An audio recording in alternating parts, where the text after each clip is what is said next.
মনে করি এসেছি পৃথিবীর মধ্যে সংসার করব, ভালো কাপড় চোপড় পরিধান করব, কি করব, ভালো যদি একটু খেতে পারি, মনে করি অনেক সুখী আছি। ওই যে একজনকে ডাকতে হবে ভগবান, তার কথা আর মনে পড়ে না।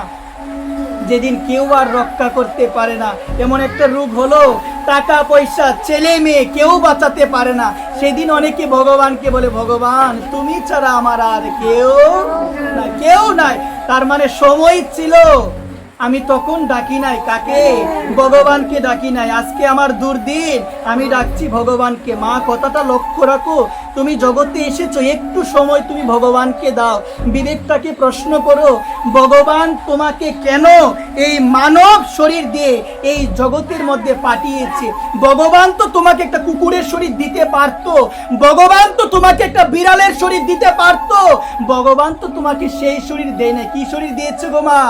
দুর্লভ জন মানব দেহ দিয়েছে। কেন? একজনকে যেন তুমি এই দেহ পেয়ে ডাকতে পারো। তিনি কে? তিনি হচ্ছে ভগবান, তিনি হচ্ছে রাধারানী। এখন এই দেহটা পাওয়ার পরে যদি তুমি ভগবানকে না ডাকো, এই দেহটা পাওয়ার পরে যদি তুমি রাধারানীকে না ডাকো, তুমি কি মানুষ?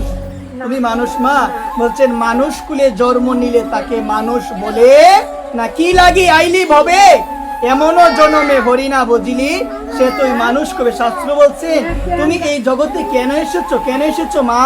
একজনকে ডাকার জন্য। কাকে ডাকার জন্য মা?